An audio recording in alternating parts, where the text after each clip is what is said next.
Hey guys! Oh my god, what the? I got Miley, I got white.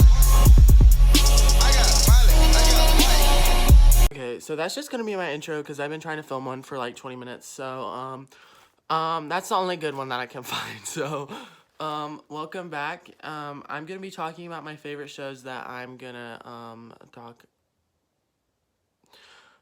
be talking about my favorite shows on Netflix that are underrated and a lot of people don't talk about or watch because they find other shows to watch or more overhyped shows, but they don't really give recognition to these shows.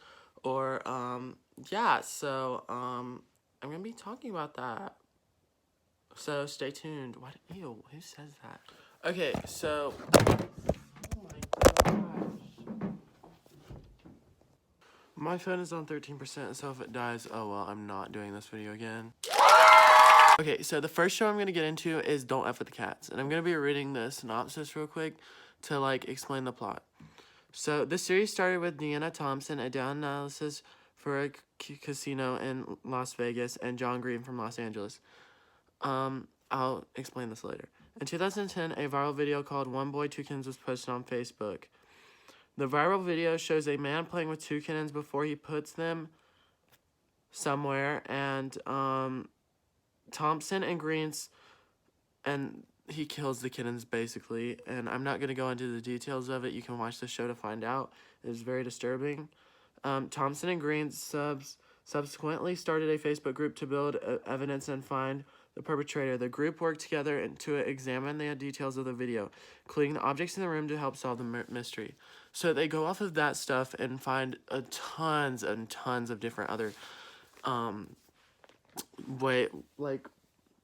things he does, places he goes, from just like being online and basically being a nerd. They call themselves nerds, but they like computer nerds. So they have all this information that I know of, and they use it to like try to track down this guy. And it's such a good show. I give it 11 out of 10. It's so good. The two people are in a Facebook group, and then they make a private one later because like catfishes and fake people are in it, like trying to gain information from it. So they pick people they trust, and they basically find evidence and work together to find this guy out. Many other stuff happens. It's crazy. You gotta check it out. 11 out of 10. So underrated. Just so good. Then my second show that I'm going to talk about is Chewing Gum. So this one is a comedy series about Tracy Lordan, a religious Beyonce-obsessed 20-something who is fast finding out that the more she learns about the world, the less she understands. This is a hilarious comedy with 2 seasons. Each episode is only like 20 minutes long, I think. I finished it so quick. It was such a good show. It's really weird, really crazy, really unique, and super hilarious. It was so funny. Has her mother and sister. They're so like her life and her friends and her friend, her best friend and her boyfriend, and it's just everyday stuff they do, and it's just crazy, like funny kind of show that is really quirky and interesting. Quirky, whatever, but like it's good. I give that a 10 out of 10. My third show I'm going to talk about is Dead to Me. This is about Jen's husband. The main character recently died in a hit and run. Jen's husband, yeah, he died, not the main character. And the widow is determined to solve the crimes. Optimistic, free-spirited Judy has recently suffered a tragic loss of her own. The ladies meet at a support group, and despite their polar opposite personalities, become unlikely friends. As the women bond over bottles of wine and a shared affinity for the fact of life, Judy tries to shield Jen from shocking secrets that could destroy her life as she knows it. This has such a twist. It's crazy, so good. It's just so insane. Like the ending, so crazy. But it's such a sweet friendship that they have that they would have never had if they didn't meet at that group. And their friendship is just so funny and sweet, and things do turn bad, but every friendship does, but I'm not gonna spoil it, like I said. And you gotta watch it. 10 out of 10, so good. I binged watched this. I did not get away from freaking couch. This kept me so glued to the TV. I loved it. Um, the third show, I mean, yeah, wait. Yeah, the fourth show I'm going to talk about is Unbelievable. Oh my god. My phone said low battery, so I don't know if it got that, but oh well. So this show Unbelievable is about, I'll read it. Out of wait, I read the ratings because it's about a time when our system wait. Okay, because it's about a time when our system failed, when law enforcement refused to believe a troubled 18-year-old woman who said a masked man broke into her home, tied her to her bed, and raped her. Because of the semistics and the prejudice against believing women, the rapist was able to sexually assault women for years. So this is a true story. This woman said that this happened. No one believed her. No evidence was left behind. The guy who did it had such a good crime. He didn't leave anything behind. The only things that were left behind is like her wounds from like her bruises from it and like certain like stuff that you might get from a forced rape. And no one believed her. People were saying she made it up for attention. She lost her job. Just a whole bunch of stuff. But then another report comes later from another woman, and she said that same thing happens to her. And this investigator is like, well, this has to be true, blah blah, and she really believes in the case. And there's certain like little parts that she's like, wait, this has to be true because this doesn't add up. And she reaches out to this another investigator who's not very fond of her. They both start out as a rocky friendship, but then they become really good friends, and their relationship is so sweet towards the end. Oh my gosh, they're so pure. Oh my gosh, but she's really motivated and trying to get this case solved, and she's not gonna stop until it is done. And it's such a good show. I'd probably give it like a 9, 10 out of 10. Obviously, like I know, like obviously I'm gonna give these things good ratings because they're really good shows that are underrated.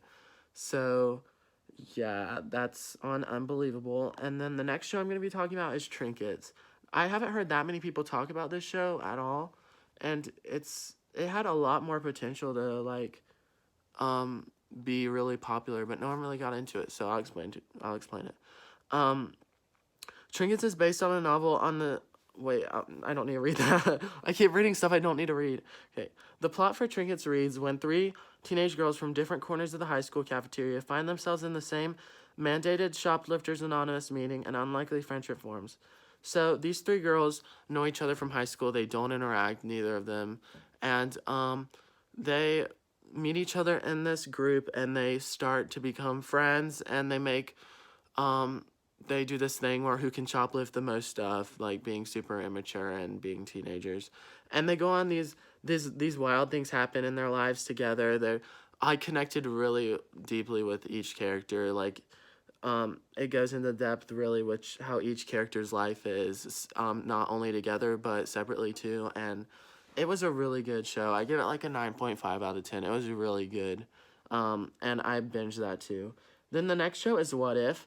I saw this show probably like 10 times. Like I like looked at this show like 10 times before ever watching it. I was like, oh, this seems so stupid. And I kept clicking it because the titles change or whatever.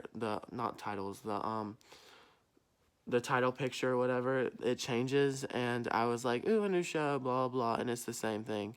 And I finally decided to watch it. I gave in, and it's such a good show. I'll read it real quick. So, let me read it. Let me get to it. A woman of extreme wealth who makes young scientist Lisa a strange proposal. Lisa is on a verge of breaking through that would save the lives of millions of kids, but she needs funding to go through that trial. So, I didn't screenshot the rest of this because I'm dumb.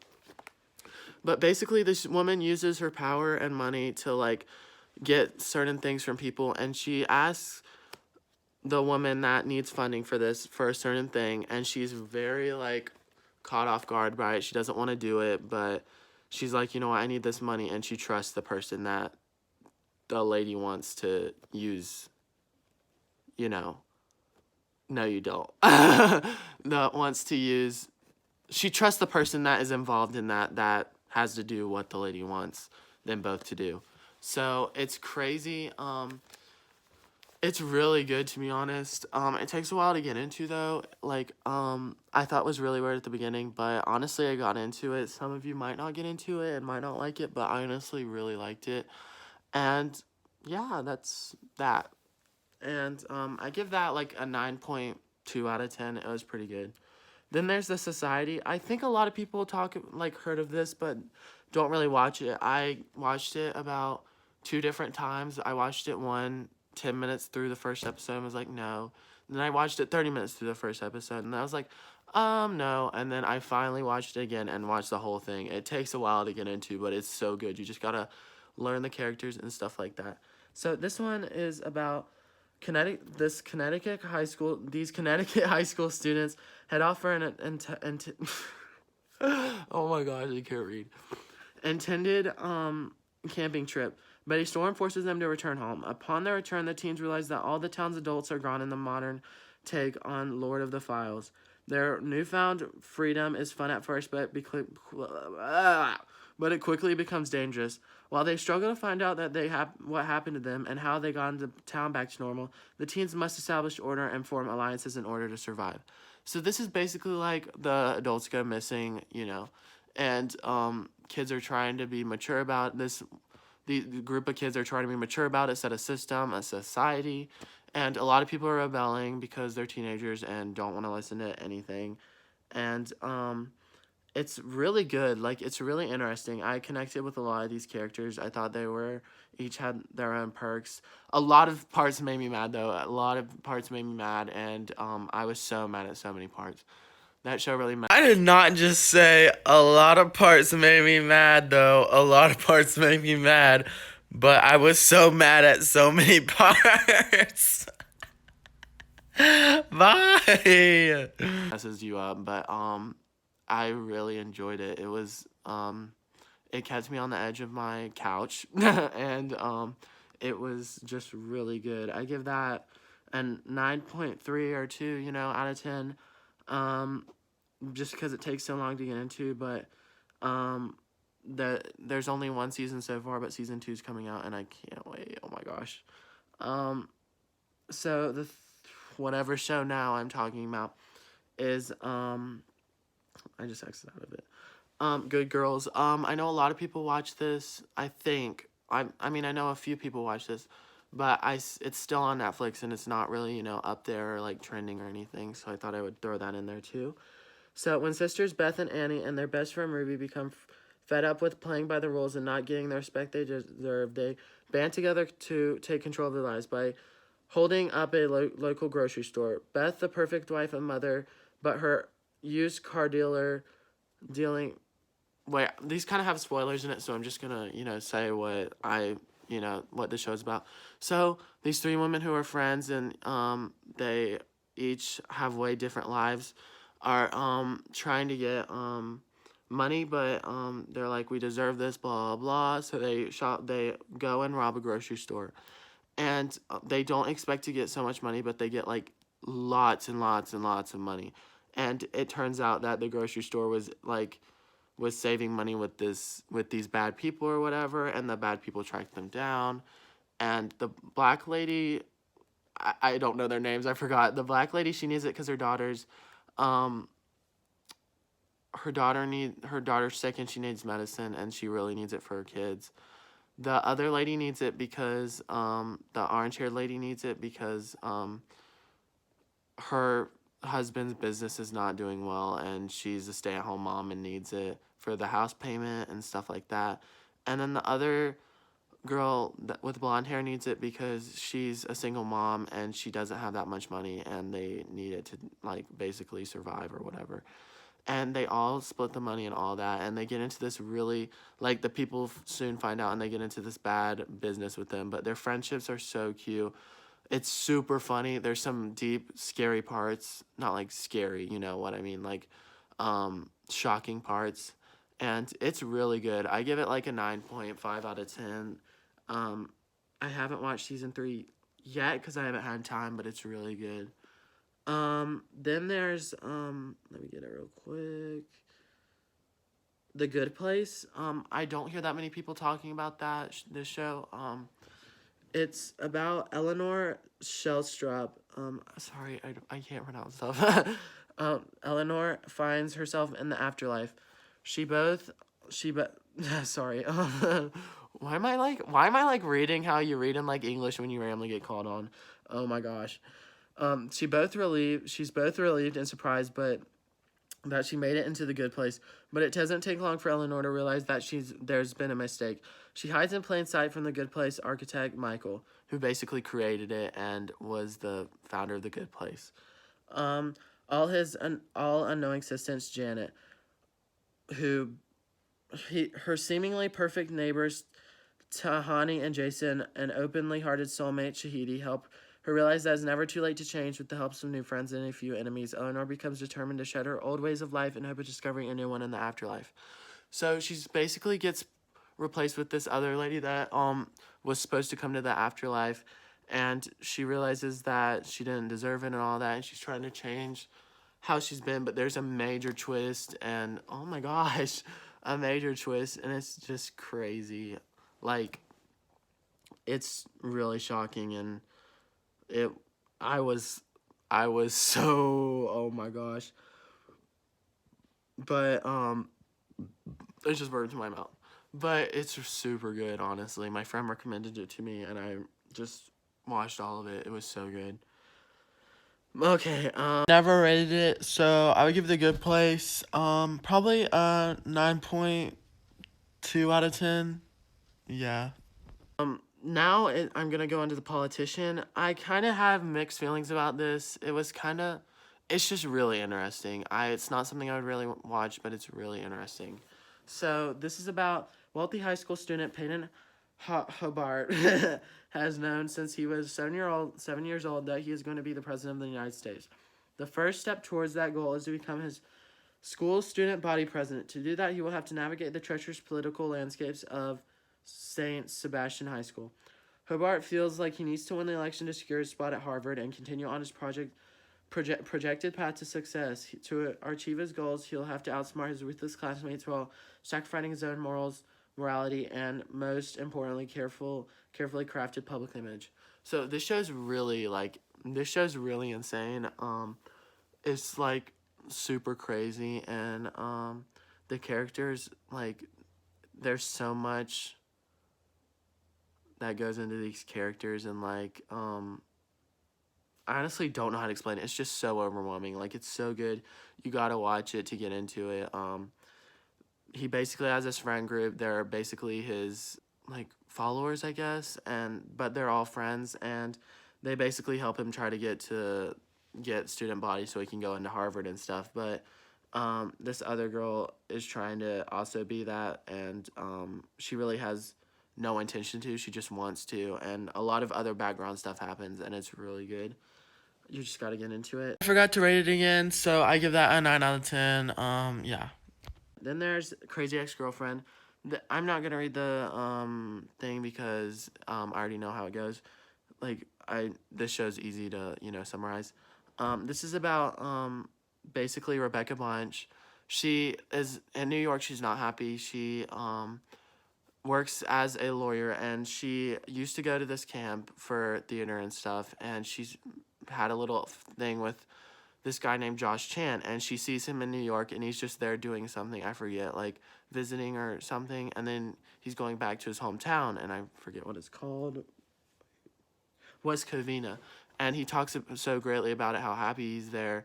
She's not happy at all. She's falls head over heels for him again, and she's like, this is a sign. I need to move. And she moves to West Covina, and there's so much. It's so good. I love but a lot of times it's really weird, and it kind of is like, this is a little too crazy, but it honestly kept me like, I watched, like, it took me a while to finish it, but I watched it whenever I wasn't watching something else, and it's pretty interesting. I really like the first and second season. Third and fourth, I think the fourth season is okay, but the first and second are really good, and yeah, that one was a really good show. And then there's bonding. I'm not gonna go into it. It's basically about. It's just really explicit and really weird and freaky. But honestly, I thought it was kind of funny and interesting. Not interesting, but like just interesting to watch because it's so funny and like I'm so tired. Sorry. So yeah, that's the end of my video. If and by the way, I don't know what I was gonna say. Oops. But so thank you guys for watching. If you want me to do a movies recommendation or a more like overhyped Netflix shows that you might not have watched yet because you're like everyone's watching it, but they're actually like really interesting to watch and you should, then I would recommend not recommend. Oh my god, I keep repeating. I'm so tired. I'm so sorry. I'm filming this so late. But then ask and comment down below and I'll try to do it. I tried filming this video like 20 times today and 2 other times the other days, like a few days back, and I just hate it every single time. So if I post this, be nice to me, please. I had so much hope for this video, but honestly, it's a mess, and I'm trying to be a good reviewer, but I'm just not. So bye. I hope you like my reviews and watch the shows and tell me if you like them or not. Thank you guys for watching, and yeah, thank you for the support.